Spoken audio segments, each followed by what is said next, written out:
Local Legends is presented by Aaron Consulting.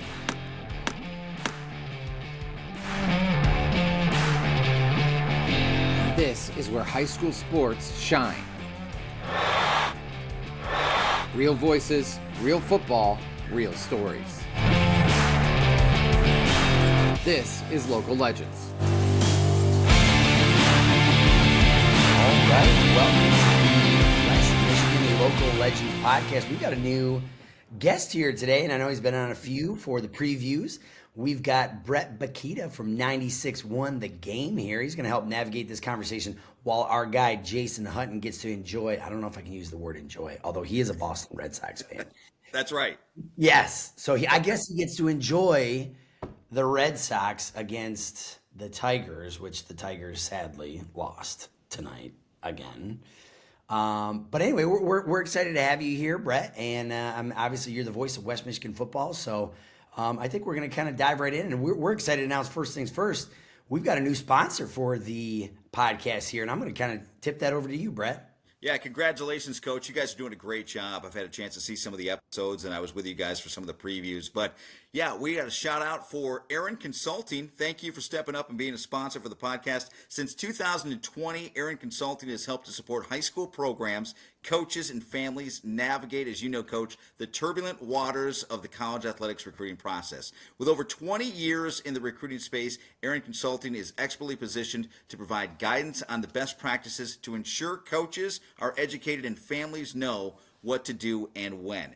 Contact getaaron.com today to schedule a free consultation by scanning the QR code to discuss how Aaron can support you this school year. And you know the owner of this, Dan Fedrosi. I go back to my MCC roots. That's where I covered my first ever year of high school football, covering them, and heck of a football player for them and Saginaw Valley, right, Coach? He sure was. So I had the opportunity to play against him when he was an outside linebacker at Saginaw Valley. He was as good as they come. I mean, first of all, the Saginaw Valley defense in that era was unbelievable. But to kind of give a shout out to him, the recruiting game has changed. It's been over 10 years since I've been a part of college football. And I can honestly say recruiting looks it's a 180-degree difference than it did back then. So I know Dan is able to kind of help guide families, kind of help guide kids in that recruiting piece. And really, one of the biggest things is just educating, athletes on, if I'm a recruitable kid, what does that even look like right now? What does that look like with the NLI? What does that look like with the transfer portal? Maybe my best bet is to go to a lower Division II school, treat it like a farm system, transfer up. Who knows? It's a hard place to navigate, and it's no tougher time than right now for a high school kid to get recruited because of the transfer portal and because of the COVID hangover, and we're seeing those 5, 6, 7 years of eligibility. So, shout out to Dan. He does an excellent job, and he's actually a friend of mine. So I'm happy for what he's doing, and I'm proud of his work out there. So absolutely, Anyway, go ahead, Brett. Sorry. Well, I think what we want to do tonight, Coach, and we'll kind of go back and forth on this, is we went over the hump now. Week 5 is in the books. Week 9, regular season, so then the playoffs will start. So where do we see kind of the division settling out? Maybe some surprises, maybe not so many surprises. I think this year the theme is kind of, I don't want to say mediocrity because that's not fair to the programs or the kids or the coaches, but I think there's a lot of like you see in the NFL, the way they schedule things and the way it's set up with salary cap and stuff. I think there's a lot of equality across the OK Conference and maybe not as many elite teams as we're used to having. And you throw in the River Cities Alliance as well. So we want to go through division by division and kind of see where we're at right now. As you look at the standings, the scores are in, some surprises, I think, the last 2 weeks, and it's building up to, as you know, some big games, week 6, week 7, week 8, week 9. The schedule, for people who don't know, always kind of reshuffles. So as you go through with the OK Conference and what they did with the realignment, with some having more teams, some having less teams, is maybe you saw those great games in week 4 and week 5, week 6 a year or two ago. Now they shuffle the process again. And also, like, for instance, the OK Red, they're finishing strong where it used to not be that way. Week 7, 8, and 9, this thing's not going to be decided, I think, Coach, until week 9. Mm-hmm. Yeah, and I think we tell our team, or at least we tell the kids in our program that, September, it's not necessarily for pretenders, but you want to position yourself in September to have a run in the months of October and November. And any good football coach is going to say that. We talked to Dan Roan on our preview shows, and he's kind of been the mastermind of that, right? It doesn't really necessarily matter what happens in September, although you can set yourself up pretty well. But it's really going to come down what happens in that month of October. And I think we got some great matchups coming up. All right, so let's start with the OK Red and what we saw happen tonight. Hudsonville and Rockford, coach, both big shutouts. Now Rockford goes to Granville. They've kind of had the Bulldogs number, but 28-0, they get it done. And Jaden Terry is the big storyline after getting hurt last week. Just how severe, no one really knows that injury is. Commit to Ferris State. Top of his game, 4-year varsity player. He's a difference maker, obviously, for Coach Deagle and the Bulldogs. So Rockford gets the win there. They improve to 4-1. They're unbeaten at 3-0. They will take on and host Hudsonville next week in our game of the week on 96.1 The Game. It's a monster. Hudsonville goes to Jenison and wins 42-0. They seem to be getting stronger, especially on defense. And Hudsonville, one of only 3 teams, coach, now, which I think that's been a while since we've said this. It's only week 5 that are still unbeaten when it comes to the OK Conference or the River Cities Alliance. Themselves, Unity Christian, so there's something in the water in Hudsonville, coach. And then Grand Rapids Catholic Central, as you know, in your OK Black division, still unbeaten with a tough win at Middleville Thornapple Kellogg tonight. Yeah, for sure. Going back to the OK Red right there, preseason, we really like Granville, and obviously the reason we really like Granville was because of Terry, and we just think he's a special talent, and he's really a difference maker, and you saw that in the first couple of weeks. I mean, they gave Cass Tech everything they can handle.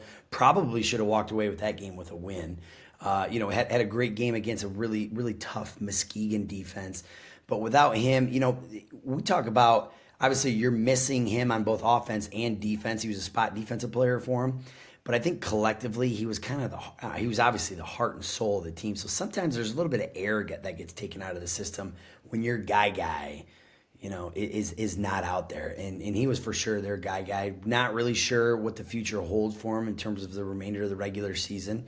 But certainly wish him all the best. I mean, he comes from a great family, obviously good lineage. And I just think that it was going to be a tough one for Granville to get over the hump against Rockford. Now, with that being said, I think Rockford's getting stronger as the year's gone on. Coach Vanderveen, their defensive coordinator, and Coach Vanderlaan, their offensive coordinator, you can kind of see them hitting a stride a little bit. Obviously, they've had to plug and play with some missing pieces on offense, but they've kind of answered that bell, right? They've kind of found a way to win, and obviously they were able to put it all together. And then defensively, nobody defends the flat T like Coach Veen, man. I mean, he just does a great job. He gives them a different look every single time. And you know how Rockford is. I mean, there's 110 kids on the team, right, on the varsity team. So they're able to run that defensive-only practice the majority of the week. So he gives them a lot of different looks. Really tough. But, I mean, we're looking forward to next week. Hudsonville, Rockford. Boy, I mean, there's not going to be many seats left in that house for that game. And I don't know if you heard or not, Coach, but Braden Daniels, we had them against East Kentwood last week. They pull it out at home. There was just under 10,000 fans at Carlson Munger Stadium. Unbelievable atmosphere. 21-14. But in that game late, Braden Daniels gets banged up a little bit, goes out. We didn't think anything of it. Luca Hearn, who played like Superman, I mean, the kid had his foot in a boot like the week before at Grand Haven, didn't even play, plays offense, and then comes out and was a stud on defense all the way through. But they go to kind of a single wing, full house backfield with him and 3 other backs to block for him. And on 4th and 2, 3 from their own, inside their own 30, they go for it, get it, and then they just put the game away. And I'm like, you got to be kidding me. But it's a whole new option. I talked to Brent Cummings afterwards. It's something he's wanted to put in for a couple of years, where it's just like, hey, you know what? We're just going to come at you sort of like Alabama-esque, if you will, or Georgia, and you stop us when we need to. And East Kentwood didn't have an answer for it. You throw that in the mix, and then tonight, if you didn't hear, Daniels did not play in that game against Granville, which makes it even more impressive. On the road, they go with a sophomore in Case and Whitford. And so I don't know if Daniels, they're saving him for Hudsonville or not, but you look at it, Rockford takes care of East Kentwood, Granville, and now Hudsonville this week. If they go through that gauntlet unbeaten, wow. Talk about, like you said, rising to the occasion come playoff time. Yeah. First of all, speaking of the single wing, do you know who Luca Hearn's grandfather is? Yes, Jim Ahern. Do you know he authored a book about the single wing? I have in my library. He There you wrote a book go. about the single wing because he was once the head football coach at Ithaca High School before Hesbrook, and they were really, really good. And he was a single wing guy, so maybe they called the grandfather. I don't know. No, but I mean, you talk about just answering the bell like that. I think that's super impressive. But this Hudsonville team, it looks like you said, they're just getting better and better on defense at the right time. They're a program that they've kind of taken a little bit of a page out of the Rockford book. They don't play a lot of kids both ways, right? They platoon them out, so that allows you to have the opportunity to get better and better as the season goes on. And when you lose one starter, you don't lose two starters because you're losing them on offense and defense. So Coach Sandy's done a really, really nice job with that. And, obviously they're hitting each other at a peak. Now, talk about the atmosphere against East Kentwood. What's it going to look like next weekend? Because I've been at some games at Rockford that have been packed. I mean, I was at the Davison game a couple years ago.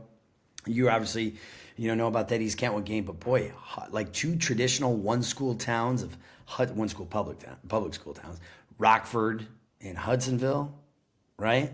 That's good. That atmosphere is going to be unbelievable.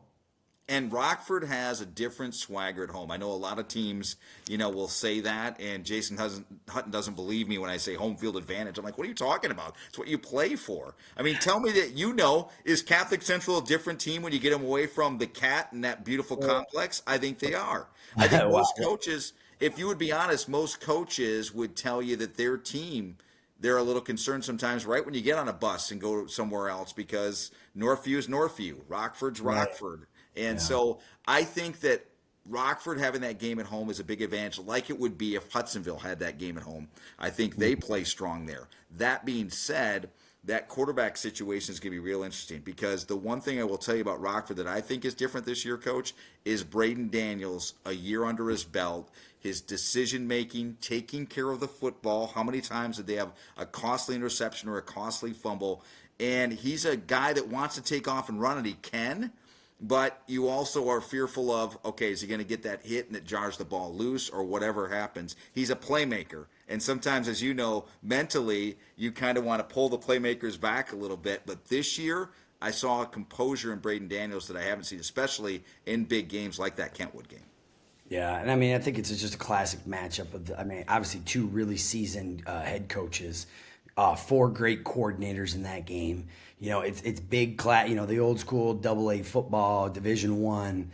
I mean, it's just two heavyweights meeting next week, and I think maybe, and I don't know if I want to lean a little bit towards Rockford being at home, but also Rockford. It seems like they played in a lot of big games already this year. Obviously, they know what the loss feels like against Saline.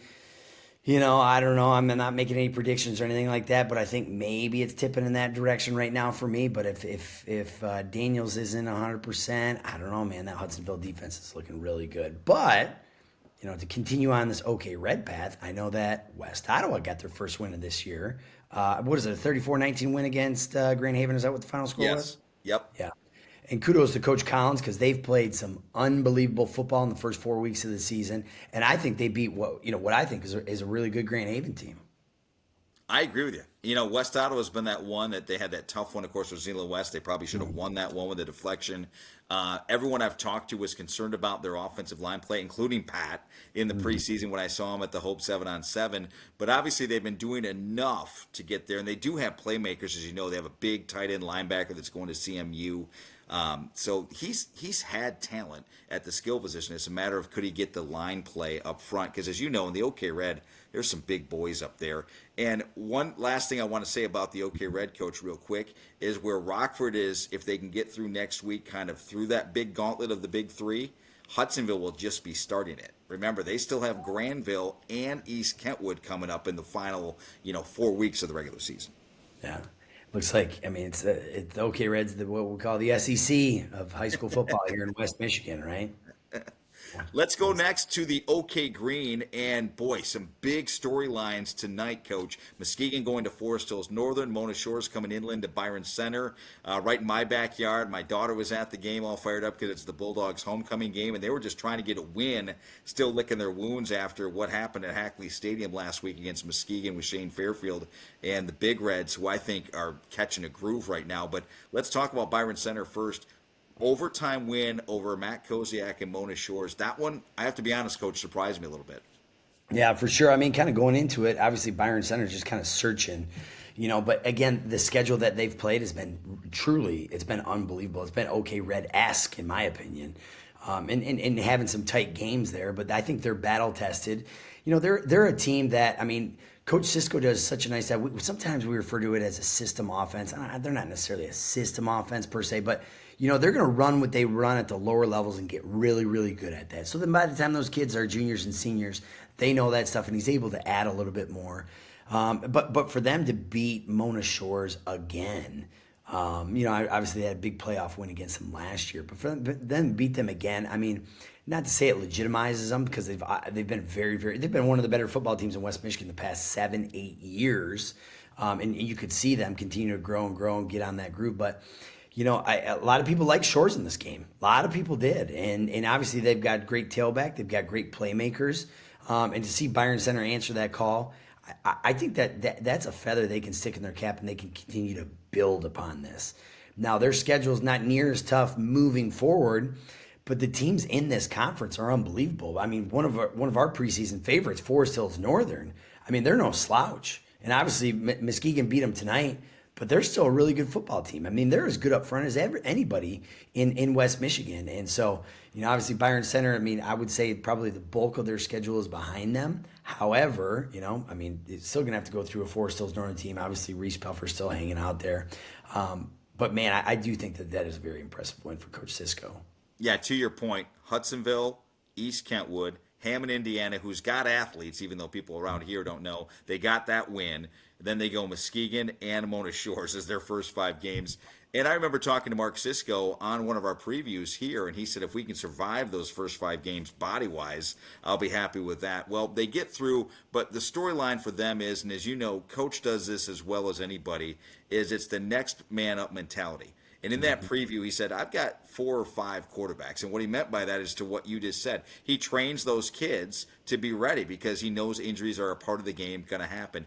Easton Weichers did the best he could in the first couple of games, but he was not right. He couldn't scramble. He's a great athlete, basketball player. He's had, I think, a meniscus problem. And so I think they finally got to that where it's like he did what he could, but we need to move on. We need to have a healthy body there because, as you know, that's predicated on how their offense works with the rollouts and everything else and kind of a mobile quarterback that can throw. So I think by doing that and then just kind of, circling the wagons a little bit with that start and realizing who they played and some of the best teams in West Michigan to get a big win like this is kind of Mark Cisco-esque, isn't it? I'm happy for them because, like you said, not that it's going to get any easier for them, but certainly their back half of their schedule, they can start to collect some more wins and get confidence to try to get into the playoffs and make some noise. Yeah, for sure. I mean, that is a Mark Cisco-esque win. I mean, like I said, he's been at it a very long time. Obviously, he comes from a coaching background. His dad did it at Monroe Jefferson. He's now doing it over here at Byron Center, and he's a guy that can just continue to keep on going. And it's one of the toughest teams to prepare for. I mean, for what they do systematically is really tough for a team to prepare for, and he's able to take advantage of that. And I just think with the bodies that he trains at that lower level, he does a great job. I mean, coaches like myself try to learn and take that from him, because if we can do something like that only makes us better. Now, on the other side of that, Coach, before we get to Muskegon and Forest Hills Northern, which is an intriguing game to talk about, what do you do if you're Matt Koziak from a coaching perspective for you after a tough loss? Now you got to get ready for your biggest rivalry game within the division in Muskegon. And it's no longer, well, Muskegon's Division 3, we're Division 2. You'd like to win that game because of the bragging rights and everything, but it really doesn't matter besides the division. I mean, this matters. This matters big time. How do you get the troops back up for that game? I don't think it was a case where they were looking ahead because of the Byron Center games last year. Give credit to Byron Center, but here it is for Matt Koziak. Now you got to get ready for Muskegon this week. It's tough. I mean, I don't think there's any playbook for that, right? I don't think there's any script to say, well, we just lost this one, and now we've got our biggest rival coming up. Oh, yeah, who, by the way, is rolling and who is firing on all cylinders, getting better each week, especially on defense. I mean, it's tough. But I do think in some of those big rivalry games, I do think Coach Koziak has had some stuff in the back of his head, throughout the year. Like, obviously, it's like kind of the Ohio State-Michigan, right? I mean, Michigan's doing something every day to prepare for Ohio State. And Ohio State does just a little bit of something to get ready for Michigan every single day. I think there's that mentality in that rivalry, and obviously Coach Koziak, who I think the world of, because when you think of football coaches who have legitimately flipped football for the long haul at a program, I mean, the list is short, right? I mean, Matt Koziak, the best I've ever seen do it in West Michigan. We talked last week on the show, I think Phil Jacobs, who's now at Dexter High School. Dexter High School was in a big time struggle, and now they're absolutely rolling. He had Adrian High School rolling for a very long time, but to flip football, and they've made that a true rivalry, Muskegon versus Mona Shores. Where I don't think it was always like that, and I think to have that rivalry, I think they're thinking about it. Obviously, they're going to go to the tape and try to make your corrections. And the way that you win your big rivalry games, quite honestly, is you have to do what you do well, and you've got to be able to execute it against your rival. And if you can't do that, you probably don't have a chance to win. So you just got to go back to the drawing board and say, we're going back to basics. Let's get a little bit better now. I like what you said about Coach Koziak because I was in that era too, where Mona Shores was everybody's homecoming. And what I mean by that is when they came to town, you booked them because they just weren't known for that. They were known for basketball. And I don't think we have seen anyone do that in West Michigan that I can think of like that. The only other thing I would say is guys who have started programs. And two that come to mind for me, John Shillito was Zeeland West, which was unique because it's not like they just started up football. It was just a matter of kids were divided now into two teams instead of one. But still, the success he had as quick as he did was special. And then the other one is a guy we're going to talk about a little bit later on in the show, and that's Unity Christian and Craig Tibby, who literally was teaching kids three-point stances and then wins a state championship eventually, and is the only coach still ever for that program. I mean, I guess you're right. The starter program. I mean, that's tough to do, and I think obviously what Coach Tibby's doing right now, and obviously we'll talk about him, but that's really good stuff. Yeah. How about Shane Fairfield going to, that was where we wanted to go next, Forest Hills Northern. Forest Hills Northern kind of is right of the ship. Big blowout win over the rival Forest Hills Central. First time in a while they've done that. But Muskegon went on that trip to Ohio, Coach, and Shane talked about that. Guys come together, right? It's almost like a college feel. You know all about those trips. And, boy, they're a different team right now. They should have beaten Rockford. They didn't. Give Rockford credit for the nice second half comeback. They had an injury to their quarterback, which I think kind of changed the game for Muskegon a little bit. But since that time and then going to Ohio, what they've done and what we saw tonight with a big blowout win over the Huskies, Shane's got them right where he wants them, right, in week 5. Yeah, and especially coming off the year that they had last year where people were saying like, oh my gosh, what has happened, right? Because Muskegon football, I mean, all-time state winningest program, the 7th winningest or 6th winningest program in the country. People are saying, oh my goodness, they didn't make playoffs. What is going on? And Coach Fairfield has done that, just kind of righted the track, righted the ship, got them going again, and really hanging their hat on their defense, right? And be able to run the football on offense. And in West Michigan, we were talking about this, but if you're going to win games in October, it's generally not going to be through the air. If you can't run the football, you're going to be in trouble. And I think they're starting to find their groove a little bit offensively, running the football. And then obviously Coach Fairfield being the leader of that defense, able to stop the run and just getting those guys on track. I don't think anybody wants to see Muskegon, looking down the road. I mean, they're just obviously a great football program, but so well coached under Shane Fairfield. It's incredible job what he's done this year. Think about this. The mantra for Shane Fairfield. He loves to motivate his guys with any little thing, right? They win this game this week against Mona Shores. They're your OK Green Division outright champs. Who was that a year ago? It was Mona Shores. Muskegon didn't make the playoffs. You'd think that's going to be all over the locker room wall this week because think about it. Byron Center, they crushed them at home last week. Big win again on the road at Forest Hills Northern. Who's left for them if they can take out Mona Shores? It's a pretty clear sail for them, I think, after that, and there won't be a letdown. Trust me on that. No. Coach Fairfield will get it going, and I'm sure there's no love lost between Coach Koziak and Coach Fairfield. So it'll be a great matchup on Friday night. All right, in our final division, in our first half of this program that we want to break down, we'll go to your division, Coach, OK Black. You guys have a tough one tonight, but you knew it was going to be that way going in, especially after East Grand Rapids barely lost to Grand Rapids Catholic Central last week. You guys fall to the Pioneers, a couple of missed opportunities with field goals and stuff, but what was your take on East Grand Rapids seeing them firsthand tonight? Yeah, I think defensively they're as good as advertised. I mean, and we were talking about this before the show, but East Grand Rapids up front is as good as any team I've ever coached against. I mean, their front 6 and 7 guys were unbelievable, and we had a really hard time running the ball. And again, if you can't run the ball, you're going to struggle. And obviously, we were able to get in the red zone 3 times and come away with no points. And that's you can't that's no formula for success. And they did just enough on offense. We ended up attempting to kick a field goal with 6 minutes to go in the game. The score is 10-3. We were hoping to make it 10-6. We had all 3 timeouts left. We said, all right, maybe we can kick back off to them and then, maybe get a stop and, get the ball back with around, I don't know, 2 minutes and 30 seconds or something like that, to try to score and maybe win the game.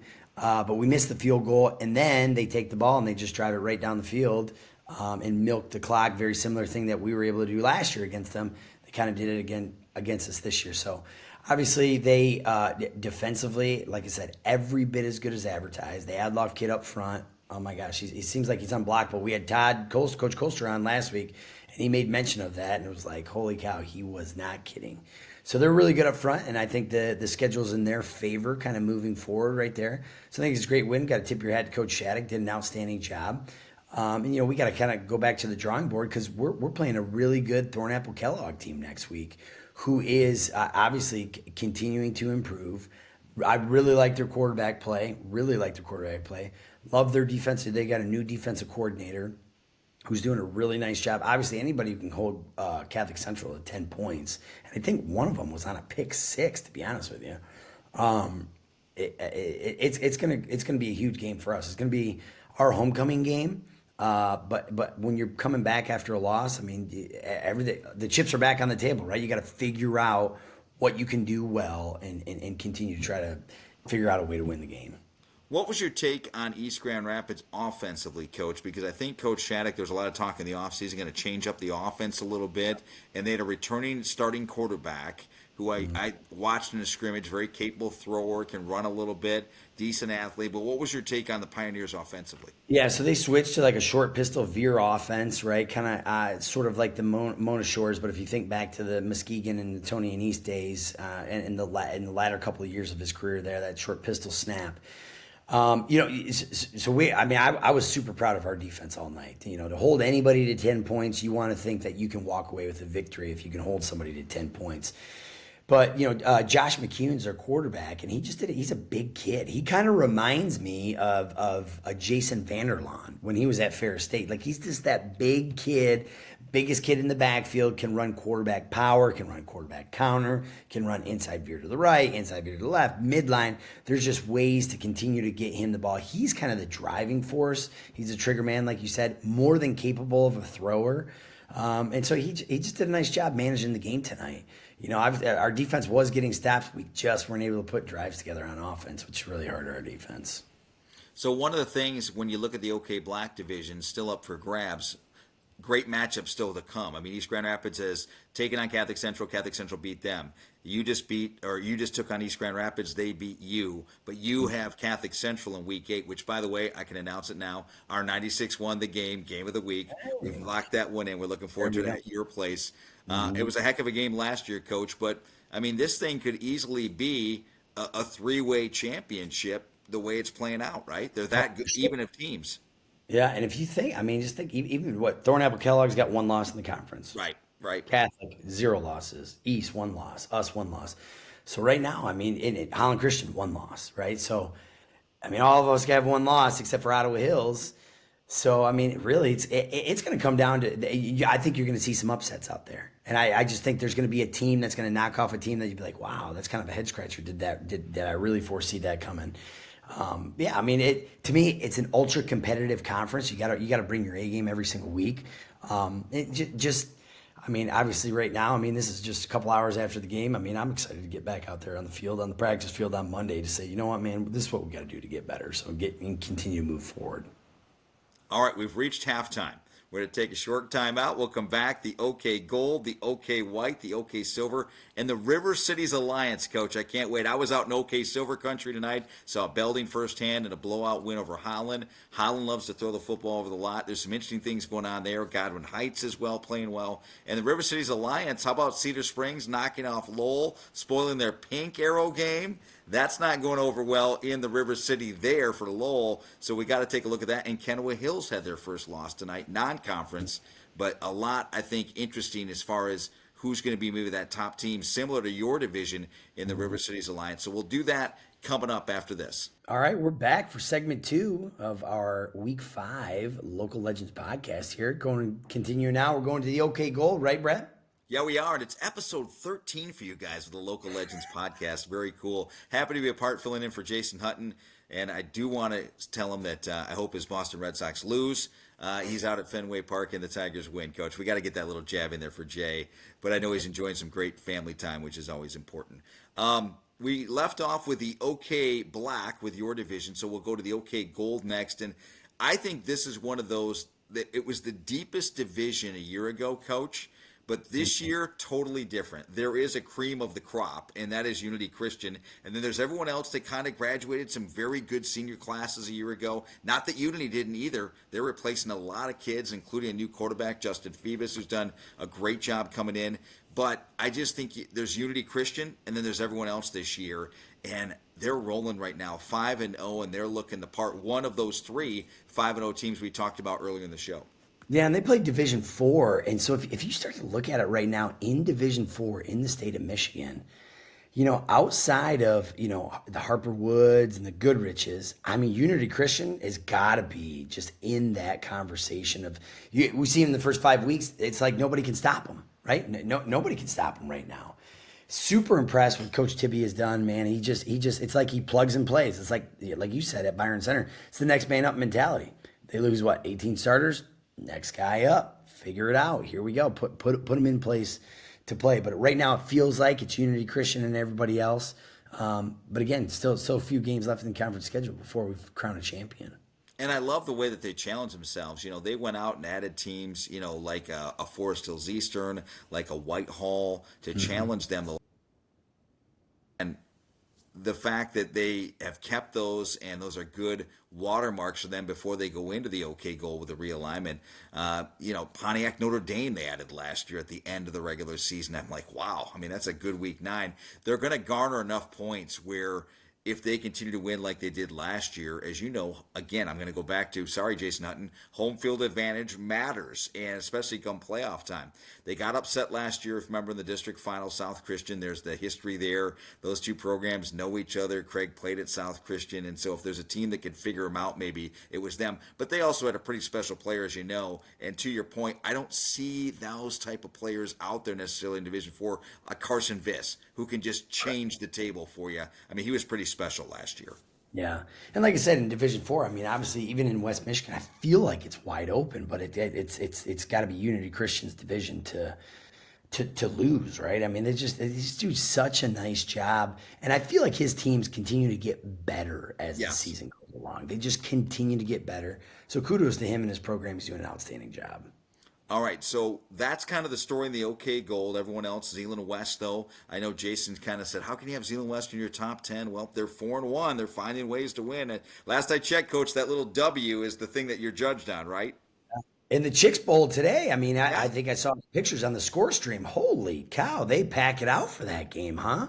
Yeah, in Zeeland East, we had Coach Woodruff on our high school football preview show on 96.1 The Game. He's doing a nice job there, but again, it was Zeeland West, and maybe they're finding their swagger a little bit after a couple close calls with West Ottawa, lost to Whitehall, but again, 4-1 in that OK Gold. So we go to the OK White, and this is one, Coach, that I can't figure out. I mean, West Catholic I still think is the team you got to knock off, but Forest Hills Eastern loses to Grand Rapids Christian. The Eagles have a heck of a quarterback I know you like, and Mr. King, who kind of reminds me a little bit of, maybe a Baker Mayfield for Tampa Bay type of player. But Christian's right there now with a win at 2-0. West Catholic had to come back to beat Spring Lake tonight. Spring Lake is one of those teams you look at it and you're like, oh, they're on the bottom of 1-2 and 2-3. No one wants to play Spring Lake, though. They play everybody tough, Coach. They do. I mean, first of all, I mean, it's Spring Lake with what they do offensively. They're a nightmare to defend. I mean, they're an under center triple option team, and their offensive line just comes off the football, man. Kind of reminds me a little bit of Unity Christian in terms of their offensive line play is unbelievable, right? And for them, and they had two consecutive games that they probably would like to have back. Obviously, the West Catholic loss and the come from behind fashion for West Catholic, and then last week to Grand Rapids Christian with kind of a tight loss. But it's really tough, for Spring Lake to be there at 0-2 and potentially could be 2-0 in the league right now, right? But I do think you're right with West Catholic. Grady Augustin at quarterback. You got a senior quarterback who's been through the fire. He's been in the program all 4 years. He's the type of kid that, you know what, when the game's on the line, you want the football in his hands. I think he's doing a really nice job for West Catholic. And I think, we talk about Grand Rapids Christian. I mean, a lot of people I feel like have written them off a little bit. But again, two consecutive wins in the conference here. A great win against Spring Lake and then Forest Hills Eastern, who we thought was going to be a rock solid team too, and they are. So that's another division, man. That is that head scratcher division because you want to say like, hey, this is the top of the team in the league. But boy, right now I think the one that you got to knock off to win the league is going to have to be West Catholic. I'm glad you said that about Grady Augustin because people need to see him to appreciate him. He has a little Michael Vick in him. Maybe not as much of a takeoff type of runner, but the lefty, the smooth spin. He's an experienced quarterback. But think about this statistic. And as you know, when good players are out there, you're judged by who else went to that school, who else set the bar. Travis Russell set the bar. You know him from his Ferris State days. And I watched him plenty of times. Unbelievable high school football quarterback, did great things at West Catholic. Grady Augustin just went out last week and broke his school record, over 400 yards passing. Yeah, so I mean that's saying something at a school like West Catholic, and that's why there's bigger and better things I think for Grady Augustin. But when you become a senior and you're a second-year starter in a program like West Catholic, and you have good coaching around you, they're going to find a way to maximize your potential and talent as you get towards the end of your career. And then it's a matter of with your seniors last year, right? That senior, we're not going to lose mentality kind of takes over. And I think that's where you got to watch if you're West Catholic when they finish here these last 4 weeks. Yeah, and that is a thing with the seniors because right now we just completed week 5, right? So Right. we are more than halfway done with the season. At halftime was the halfway point of the season for everybody. So now we're more than halfway done with the season. If you start to figure it out, 4 games left. And really, everyone practices at least 4 days a week, right? So you're looking at 16. You tell your team, well, you only got 16 practices left until the playoffs or the end of the season, essentially, right? And so that starts to hit in those seniors' heads, like, oh my gosh, that's it. And when you have a strong senior class and they have that will, that leadership piece, right? We talk about leadership a lot because leadership is not like screaming and yelling at guys. I mean, to me, that's always been for the coaches, right? But that leadership for us seniors is bringing guys with you, right? Bringing guys with you to do the right thing. How do I bring this person with? Maybe we have an offensive lineman struggling or a receiver struggling or a D lineman struggling, and there's a senior in that position group as well. Can they bring them with you, right? And then you have that refuse to lose mentality, especially late in the season. Late in the season, those seniors refuse to lose, not having a bad attitude, just saying, you know what? Let's go out and get this. These coaches are going to stay on us because they want what's best for us. But as seniors, it's our job to lead this group to be better than we were yesterday. Let's get better tomorrow than we were today. And Coach, the other thing that comes up these last 4 weeks, as you know, is maybe it's your homecoming and it's your last Yeah. homecoming. Maybe it's a huge cause game like you guys just had tonight against East Grand Rapids, kick out cancer. And, of course, the history of East Grand Rapids. You still got Catholic Central coming up at home. Those kids start to really, with a marker, circle those dates. Maybe they circle them at the start of the year, but now it's like, okay, this is the last time we're going to play maybe East Grand Rapids. This is the last time we're going to play Catholic Central and a division crowns on the line. That's where I think the senior-itis, if you will, in a good way, takes over because you guys don't have to lead anymore, right? If you've got that leadership and that piece built like you wanted to start the season, now it's their time to take it over because everyone's kind of tuning out Coach, right? Oh yeah. At this point, tuning out coach, right? They're gonna be listening to their teammates more than they're gonna be listening to us. Absolutely, absolutely. Let's Yeah, go next. Go ahead. Oh, go ahead. No, No, I mean, I think about, and again, I go back to one of the better coaches in West Michigan history, and Dan Roan. I mean, no one did it better than him in terms of like that longevity piece of like, how do I keep my team with me throughout this entire course of this year? I mean, he had that special sauce, man. I mean, it was just what he did, the way that he went about his business. Because, even his teams at West Catholic, I don't know, not very many of them were undefeated, if any at all, right? And there was always some stumbling blocks. And it's like, how do you get better from a loss, right? And that's, that's going to be one of my first phone calls tomorrow. Is going to be to Dan Roan, right? And I know that they're struggling a little bit at De La Salle right now. I had a loss tonight against Novi Catholic Central. So they've been stumbling a little bit, but like, my first question for him is going to be like, how do we rebound what were some of the things you did at West Catholic and at De La Salle rebounding from a loss? What did you say? Were you harder on the guys this week? Were you a little bit lighter? Were you pushing different buttons? Were you trying to create more competition in practice, whatever that may be? And that's where I feel like I've always been at least blessed as a coach in terms of just knowing a lot of these coaches in West Michigan and the state of Michigan, period, because I'm just simply not smart enough to say like, oh, this is how you do it, right? Like this is what you got to do. And I think these guys are just a phone call away to say, hey man, we got to write this shit, man. Give me a couple tidbits of what we can do. Coach, let me ask you one thing. I'm intrigued by this, and I think fans want to know. As you go through, and you hear this in the NFL and in college, but high school is different, shorter season, everything. As you go on in the season, and maybe it's different year to year with how the team is doing, do you find yourself going lighter as far as maybe practices or how you do things just to break up the routine a little bit as you get to week 7, 8, and 9, or not? Because, last couple of years, you had the playoffs to think about as well, so the season's going to extend. Yeah. Well, personally, we've always gotten lighter as the season has gone on. I just think to myself, right, if I'm an offensive lineman, how many times do I need to practice blocking a 3 technique, right? The guy that's in the B gap. How many times do I need to practice that? And, I read some of those, I should say, like, I don't know, they're motivational books or whatever, but Marcus Aurelius, the famous Roman general, said you can't really do anything until you correct yourself, right? And like, you're not going to make any progress in life until you correct yourself. And we've really taken that to heart in these last 2 or 3 years at Northview to say, maybe it's not necessarily what the opponent is going to do. It's got to be like, how do you correct what you do, right?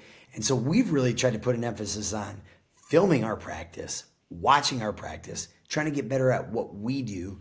Maybe it doesn't really matter what the opponent's going to do. We're going to try to dictate what the opponent can do to us because we're so good at what we do. So as the season goes on, we feel like you got to pull back a little bit practice-wise. And especially us, we try our very best to be a 2-platoon team, try to just have guys play one way.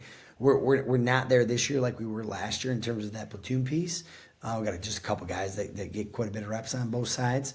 But if you're practicing for an hour and 45 minutes just one way for 4 days in preparation for a game, there's no reason why you can't, continue down that path. Now, when I was at Ferris State under Tony Anise, as the season went on, it was the same thing. I mean, by the end of the season, our practices were like 45 minutes long. It was unbelievable. And obviously Tony's done it, for 40 years now.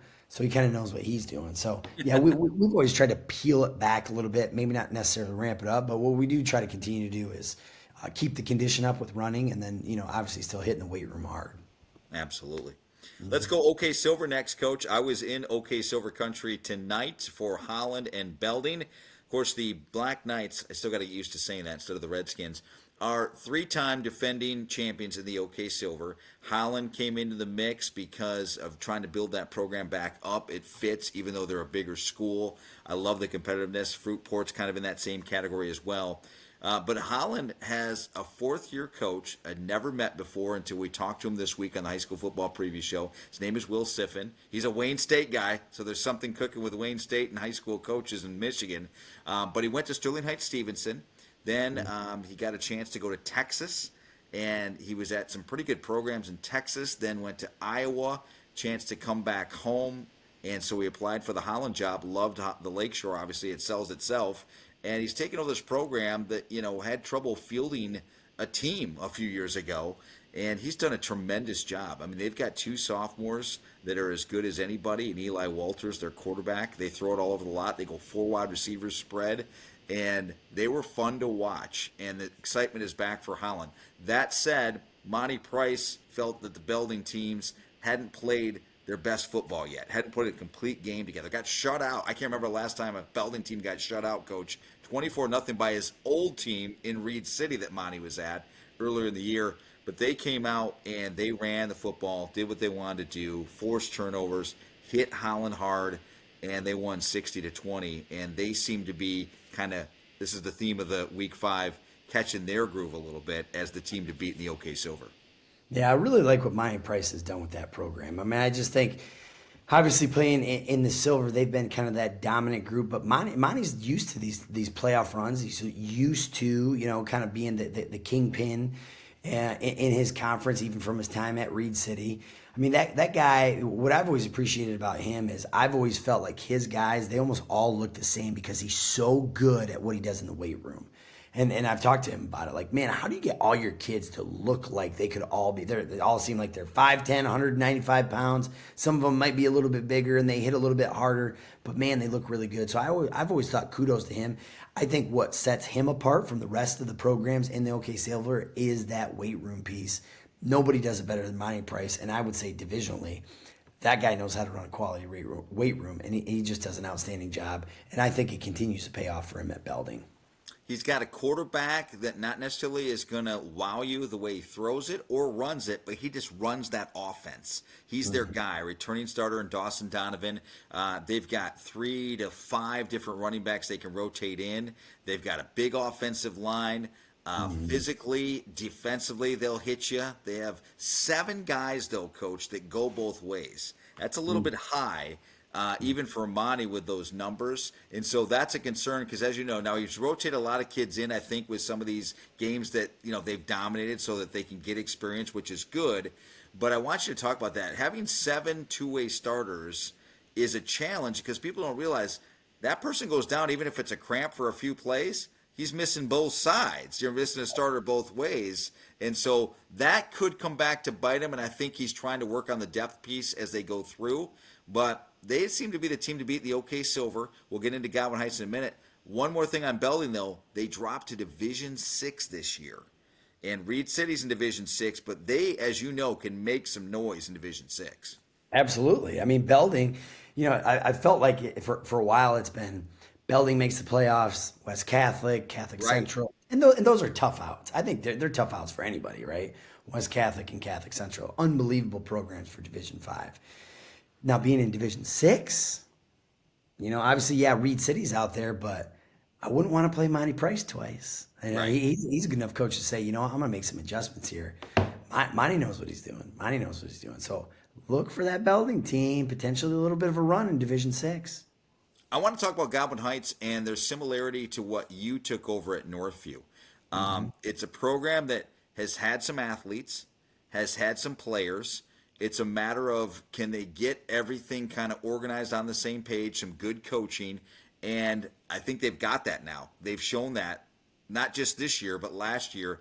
Look out for Godwin Heights. They had a nice win over Comstock Park. They had a nice win over Hopkins. So really, it's Belding and Holland left for them, and you got to like their chances what they're doing, especially from what I saw with Holland tonight. Holland is very pass-oriented. They try to be balanced, but if you can guard their athletes, which I think Godwin Heights has good athletes to do that, and can run the football, like you said, the key piece, Godwin Heights might be that team right after Belding in the OK Silver.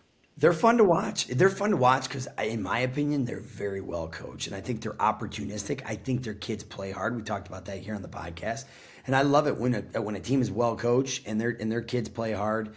It's a fun group to watch. And I think that's a dangerous group. I think it's a dangerous group for Belding because I think they have all the firepower to maybe get an early lead, and I think sometimes it's tough to play from behind. But if there's a team that can beat Belding, I think Godwin Heights is probably the only team left on their schedule that can do it. And I say your comparison to Northview because, like they've had some good years in the past with their history, just like Northview are. I remember when Northview used to be a juggernaut when we used to play them at Rockford, way back when. And then the other thing that I wanted to bring up is the talent's there.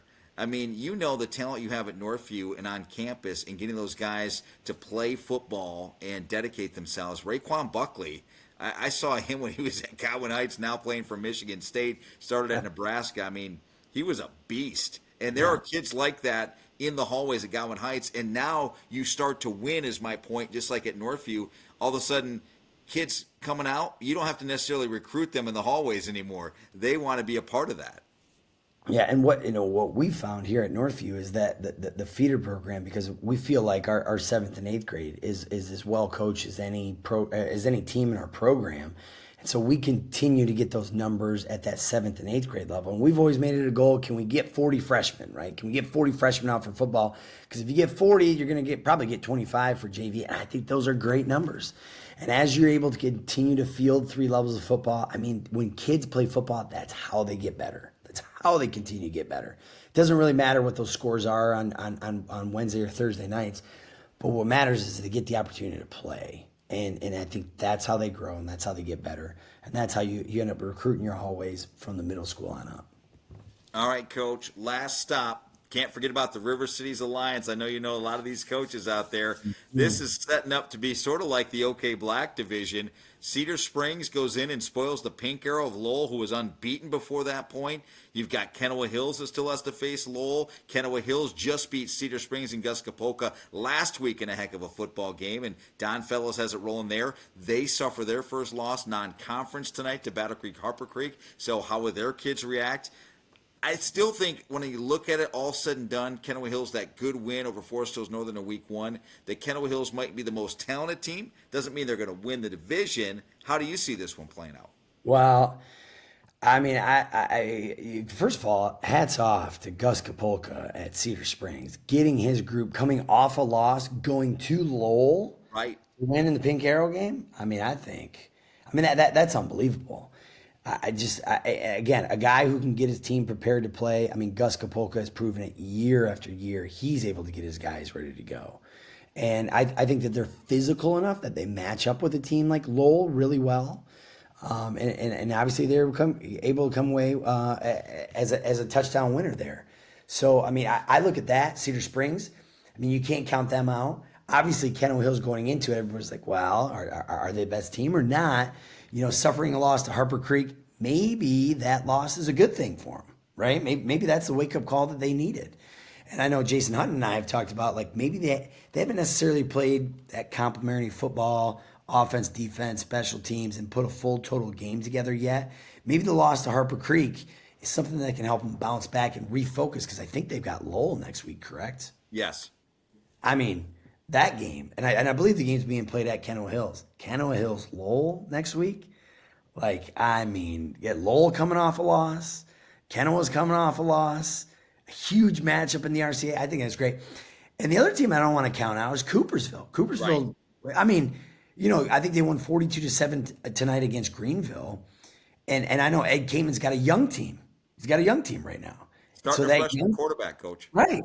Yeah. And so that kid's only going to continue to get more and more experience. He's going to get better as the year goes on. And I think Ed just does an outstanding job just putting his kids in a great position to play and be very successful in their system. So he does a really nice job there. And then obviously we've got, who else am I missing? Obviously it's Cedar Springs, Lowell, and Kennewa Hills, and Coopersville. I mean, I think, and I know we talked about this, all the realignments have been a success in the OK Conference. And then the River City Alliance is kind of like icing on the cake. Like, I think there's parity every single year in that conference. Here's the thing. So Kennewa Hills host Lowell coming up this week. Okay, they're coming off a loss, as you mentioned. They have Coopersville at Coop in week 7. We're looking at that game as possibly a 96-1 the game matchup for the LMCU game of the week, because it's a chance to get Kennewa Hills in a tight game. And it's also Coopersville on the rise. If Coopersville wins, they've got Allendale next week, which is a rivalry game. But you would say they would be the favorite going in. If they win that game, all of a sudden, Ed Kamen, after that tough start's 3-3. And let's look honestly at who they lost to. They lost to West Catholic and Ludington, who's still unbeaten. And you know how good Ludington is with that quarterback/safety coach's kid that's going to Ferris State. When I saw that tape, I was like, man, and you know, it's awesome in this era. You can either find games on YouTube or on the Huddle live stream, you know.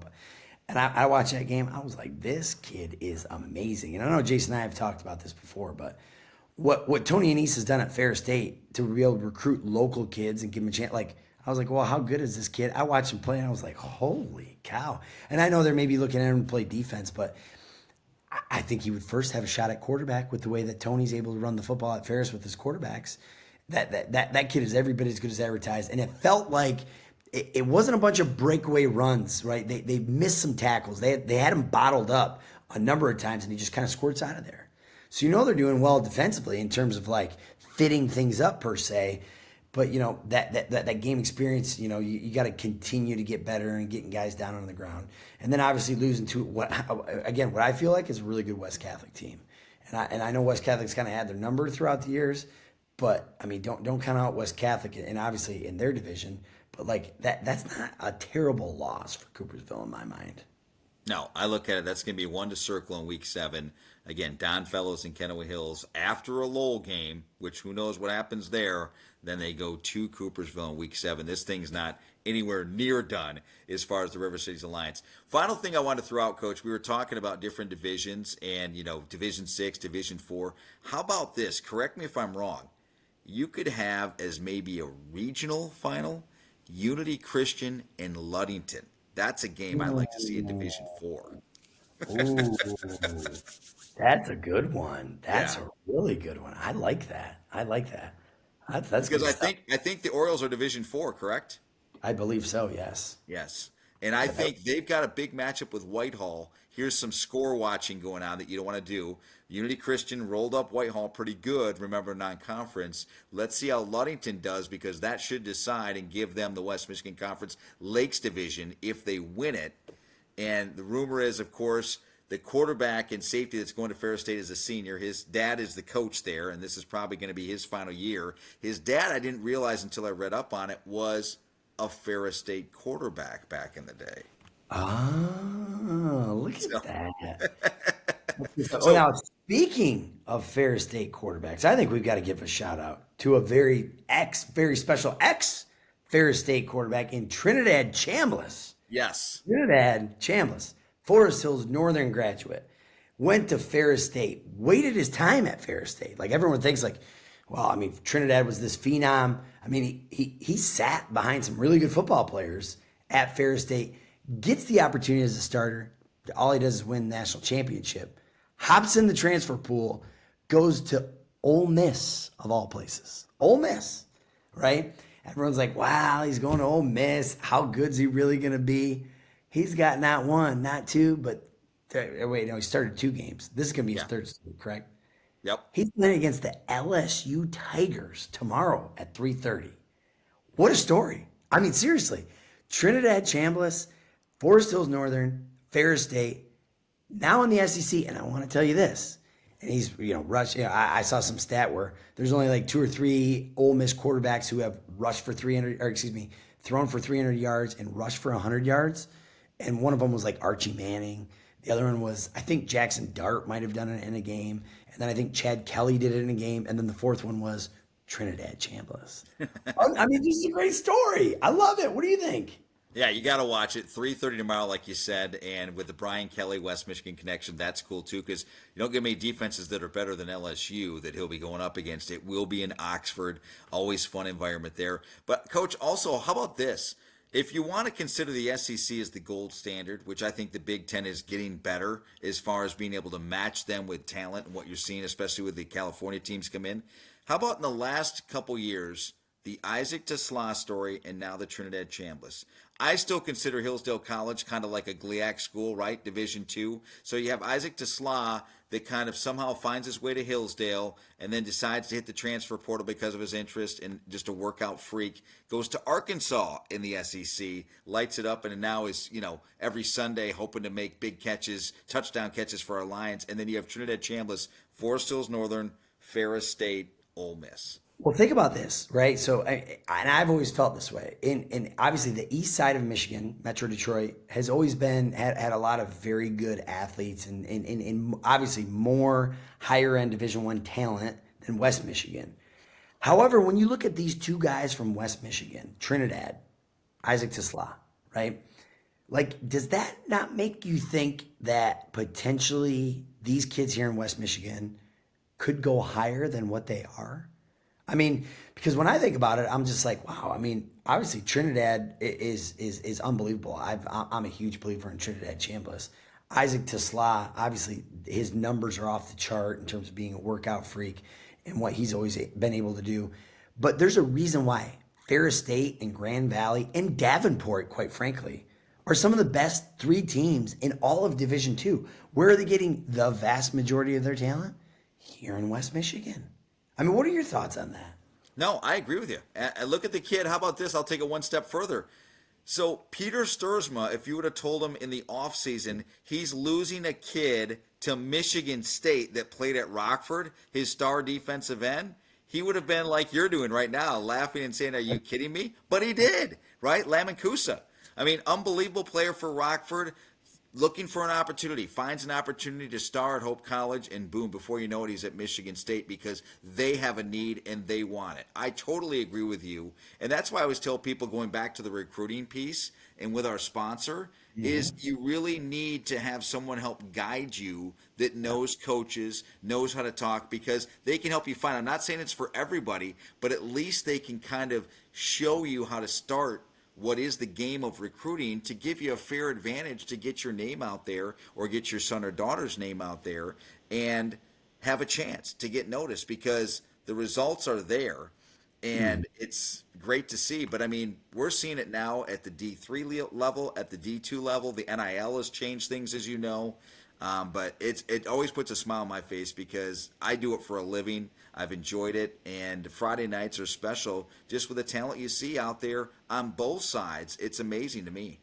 Yeah, and you know, talk about that recruiting. So you got to take it a step further, because not only are you getting recruited to go to college, once you're in college and you have a good season, what's your next step if you want to go into the transfer portal?